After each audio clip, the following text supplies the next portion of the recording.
What's up everyone, it's TheRazoredEdge, and today we're going to bring you guys a brand new Gears of War video, but today we're going to be doing things a little bit different than usual. Today I want to talk about something that I think is super important to the health of the Gears of War franchise overall, and before we dive into everything, I just want to make the point that everything I say comes from a place of pure love and passion for this game. I've been a Gears of War player since 2007 and haven't fallen out of love with it since. I played it solely on Xbox consoles for years and have since moved over to playing the game on PC in recent years. The point of this video is that I have some concerns about the state of the Gears of War franchise on PC as a whole at the moment, and I hope to see some improvements made as we move into the future, because I know I want to keep playing as many Gears of War games as possible for years to come. I would say this video is a message to Xbox, Microsoft, and the Coalition, so if someone like Phil Spencer or Rod Ferguson happens to see this video, hello. Before we jump into anything that seems critical, I want to start off by mentioning everything positive we've heard about Gears of War on PC in recent times. Gears of War 4 is the first cross-play and cross-save game since the franchise begun, and that has been absolutely amazing. I've been able to play with friends and passionate Gears fans who play on Xbox while I play on PC,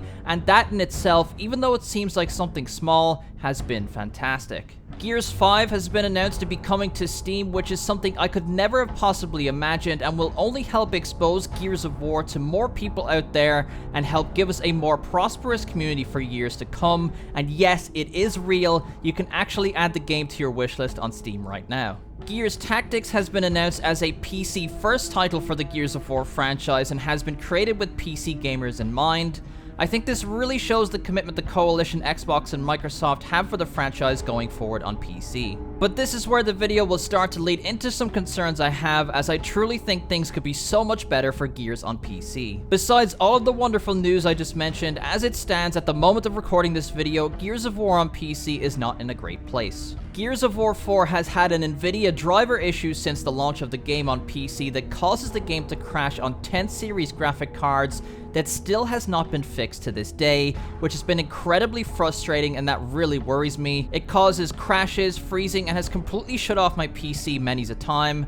It does make me wonder if it will be an issue for Gears 5 or not. I think the recent push from the Coalition to AMD cards says there's change on the way, but as someone with an Nvidia card, I'm a bit worried in that regard. Another issue with Gears of War 4 on PC is its problem when it comes to cheaters. Although enforcement has improved quite a bit since launch, it still doesn't seem to stop some players from making multiple Xbox Live accounts to use cheats they've obtained online over and over again. The only real solid way that seems to ensure someone is banned is if you record footage of them blatantly cheating, which is something I agree the community should do to help developers in any game, but it shouldn't be the most effective method. Gears of War 4 really needed an anti-cheat, and I hope we see some big news in regards to that when it comes to Gears 5 on PC. It feels like a majority of the community on Xbox have turned crossplay off in fear of bumping into someone not playing fair, and that sucks. I'd love to be able to play with everyone. The more I go on here, I'm kind of viewing this video as past, present, and future, which leads me to talk about Gears of War Ultimate Edition. When that game was announced, it absolutely blew my mind.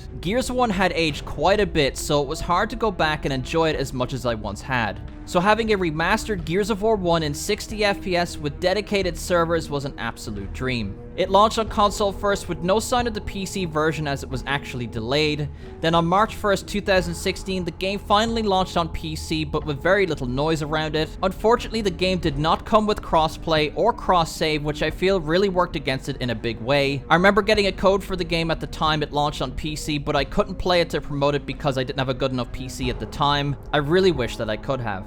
So that version of the game sort of passed me by, and it never really held a player population steady enough to consistently find games. This resulted in the playlist numbers being reduced, which left quite a few of the game's achievements feeling unobtainable. And now, at the time of recording this video, it's not actually possible to level up anymore in Gears of War Ultimate Edition on PC because of a bug that doesn't grant players XP for their efforts in multiplayer matches. I think it's a shame because it's such a fantastic version of Gears of War that's right there and playable. It just lacks the support to make it something great. I have my fingers crossed that there will be a big update for it someday that will give it cross-save and cross-play functionality with the Xbox One version, somewhat similar to the treatment that Halo the Master Chief Collection is getting on PC and Xbox One consoles from 343 Industries. And while speaking of a remastered Gears of War 1, let's not forget the original. Gears of War Windows was a PC version of Gears of War 1 for the Games for Windows Live service. Uncapped frame rate, lobby browser, extended campaign, it was the ultimate version of Gears of War 1 at the time. But time has not been kind to the game. As Games for Windows Live faded into the good night and new versions of Windows operating systems released, it seems there is no official way to play or even buy Gears of War Windows on modern PC devices. Not to mention that Halo 2 Vista has the same problem here as well. I'd love to see these games made available to play on modern systems and have them integrated with the new Xbox Windows 10 game launcher amongst the modern library of games. Those games are a part of their franchise history, and I hope that someday we can play them without having to download cracks to access Games for Windows Live or find old physical copies of those games on eBay. I think a game's past is just as important as its future, and at this moment in time, it's more possible than ever to help these games and turn them into fun experiences for everyone to enjoy for years to come. I say this a lot, but I'm still so grateful that the Gears franchise is continuing, and it clearly has a bright future ahead. I just hope that maybe these points are heard and we can make this future for Gears games and the community even better. Thanks for listening, everyone. If you enjoyed it, be sure to drop a like, and I will see you guys next time. Hey guys, if you enjoyed the video, be sure to drop a like, leave a comment down below letting me know what you thought, subscribe to my channel if you're brand new for more videos, share the video around if you really enjoyed it, and I will see you guys next time.